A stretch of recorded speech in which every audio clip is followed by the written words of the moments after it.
Hello and welcome to the Mobalytics patch 11.15 High-ELO tier list. Just to remind you, we recently updated our tier list on our site, including the introduction of an extra tier. If you're wondering where a champ is and don't see them on our list, then head on over to mobalytics.gg and scroll down to the bottom of the tier list and you'll see a full list including champs in C and D tier. Let's take a look at the top lane. In God tier we have Camille, Aurelia and Riven, and in S tier we have Fiora, Lulu and Wukong. So the top lane, we have seen some changes that have hit Nocturne quite a bit. They came in through 11.14 and they've really had quite a big effect of just moving him out of solo lanes. They very much knocked him down with the passive nerfs and also the stride breaker being changed, not to the better for Nocturne. We've seen Aurelia emerge as a god tier pick. They kind of try to tone down her laning, but she's still pretty strong in that regard. And the late game is incredibly powerful thanks to the fact that obviously her ult now reduces her Q cooldown when you put points in it. And also her W is such a great defensive tool now working against AP again. They did nerf that a little bit on this patch, but she's still incredibly powerful and scales well into the late game. Diego got nerfs to his laning power with his passive healing being reduced, and his Q's damage to minion also got toned down, which limits his ability to push in waves. This has heavily forced him out from being played in lanes compared to the jungle. He is still viable, but decidedly less so. Karma's nerfs to her base AD have also made her a lot less effective in her role top lane, where she'd look to harass opponents to fill a utility role later. Gwen also got hit with a nerf to the attack speed her E offers after using the dash, and although still strong, she's not as capable of dominating from level 1 anymore. Onto our highlight picks, first up is Darius, and he had a little blip with his stride breaker dash being nerfed and some nerfs to his E, but he's recently buffed, and on the back of building Triforce, he's actually in a good spot. Triforce did get changed not too long ago just to make it a better item for bruisers and not as attack speed based. Darius is really good into compositions with as many melee champions as possible. Ranged champions can cause an issue simply as you lack that gap closer to get on top of them, and it sometimes can be difficult if they have disengage tools. If the enemy is forced to get close to you, then you get massive value by stacking your passive, applying it to everyone and getting dunks. Trinity is a really strong split pusher after one item. He's one of the easiest champs to snowball 1v1 as you can solo dive with your ultimate.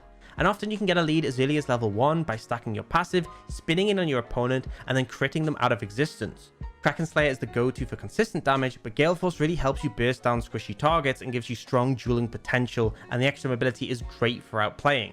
Your W is also a great tool for reducing enemies' AD, on top of the fact it can slow them when they're turned away, and when there's a lot of melee bruises up in your face, this has a lot of value, particularly against, things we see like Set and the Viego on top of that.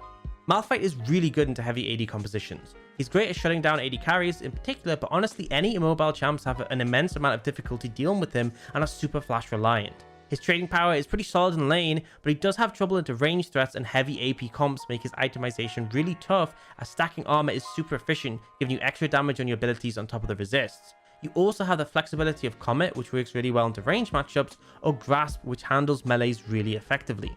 Onto jungle, in the god tier we have Xin Zhao, and the S tier we have Fiddlesticks, Karthus, Kindred and Nocturne.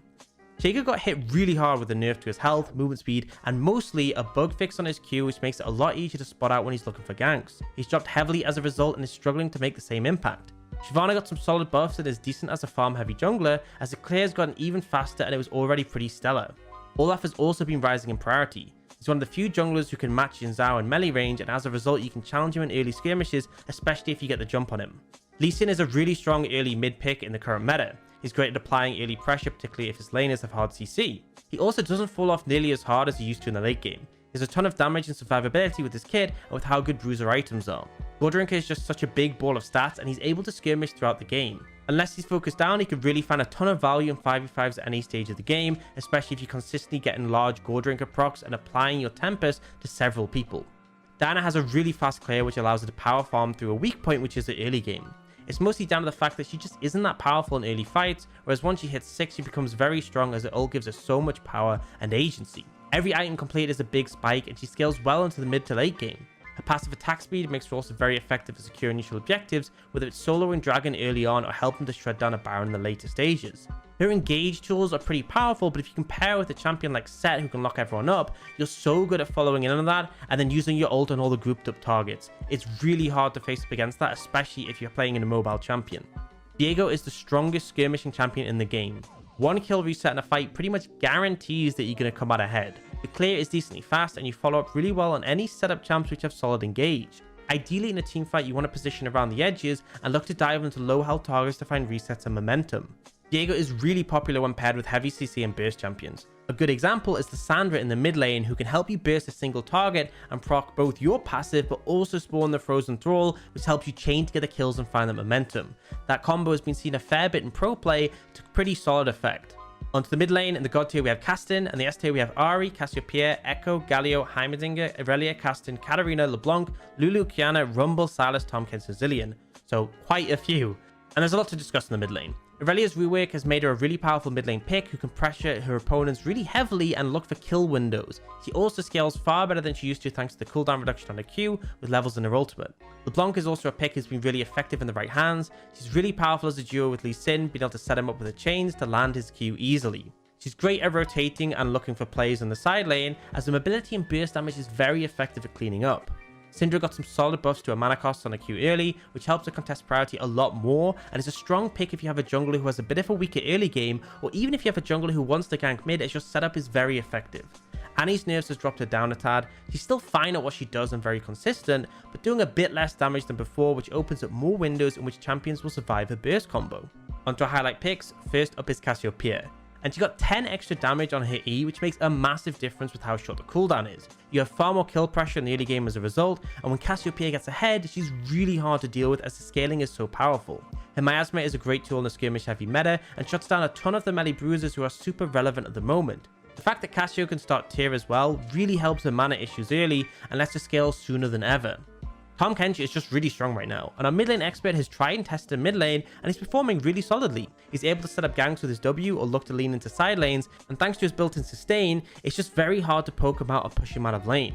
He scales pretty well into a strong frontliner tank, as it is a hard champ to take out without a team having dedicated tank shredders. On the current patch, he got a bunch of extra damage on his kit, a lot more early trading power, and as a result, if you do manage to land a tongue lash on someone, it's very hard for them to escape you, and you can just run them down and usually win a 1v1.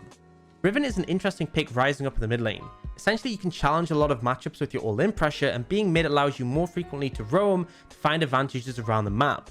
With a lead, you can become a very hard to kill bruiser that deals a ton of damage, and if you're able to find backline access, you can easily shut down your opponents. Riven is the highest skill cap champion, but anyone who can wield up effectively is capable of dominating games. Onto the AD carries. In the god tier we have Ziggs, and in the S tier we have Draven, Ezreal, Kog'Maw, and Vayne.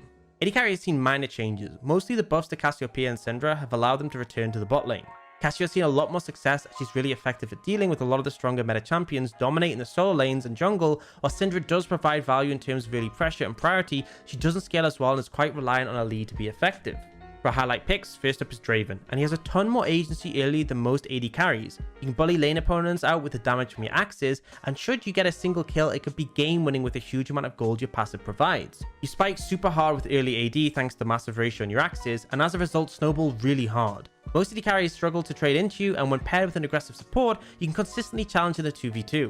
With the amount of early damage you get, you can also be a big threat in early skirmishes, which is difficult for most AD carries to do. Kalista, in a similar vein to Draven, is a massive early threat who can take over the lane and after that the game. She's capable of zoning the enemy bot lane off as early as level 1, and when paired with an aggressive support, she's hard to beat for most bot lane duos. Kalista is also really good at kiting the strong melee skirmishers, and is a powerful champion on her early spikes, which means you're not waiting too long to scale up. A popular trick that's been seen in pro play is to not bind your support immediately as the game starts. You don't skill W either, and so you don't lose anything from it, and then on your first base, or essentially any point before level 6, you can bind with them. The reason you do this is that if you bind them at level 1, they have to sit all that time on the fountain, they're not able to move out onto the map, apply pressure, look for invades, or defend against them, and typically that's an important time that you don't want to be wasting in the animation. Onto supports. In the god tier we have Bard, Lulu, and Thresh, and in the S tier we have Senna and Zillion.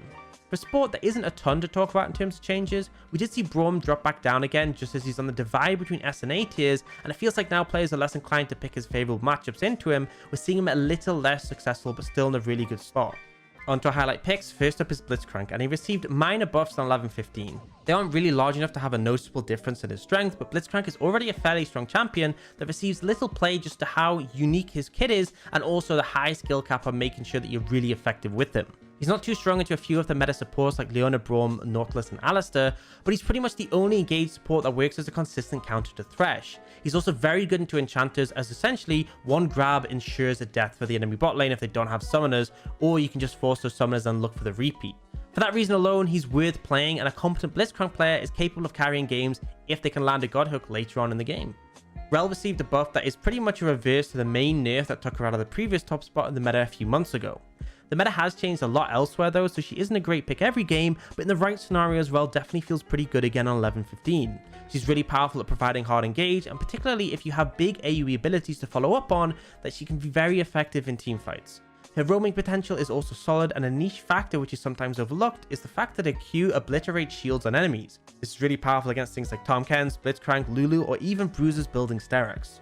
Thresh was the only other support to receive a change on this patch. It was a minor nerf to Flay, which really doesn't do much to affect his overall strength. Thresh is a very strong lane phase and he has good matchups into all the other meta supports. His one weakness is he lacks hard engage in the way other picks like Nautilus or Leona do, but he's still a jack of all trades who fits at least decently into almost every composition. He's also really effective at enabling AD carries who are mobile. Things like Aphelios you often only see picked up if they can have a Thresh to guarantee their safety and ensure that they have that extra mobility option in the Lantern. It can keep them safe from ganks, it can keep them safe from team fights, and the level of peel he offers is really useful. And that's it for this patch. Hopefully this has been helpful in getting you up to speed on the meta. If you're interested in seeing the full low-elo and high-elo lists in one place, including seeing D tiers, then head on over to mobalytics.gg where you can get even more info including counters, builds, tips, combos, and more. Everything's just been revamped, so be sure to check it out. See you next time, and thanks for watching.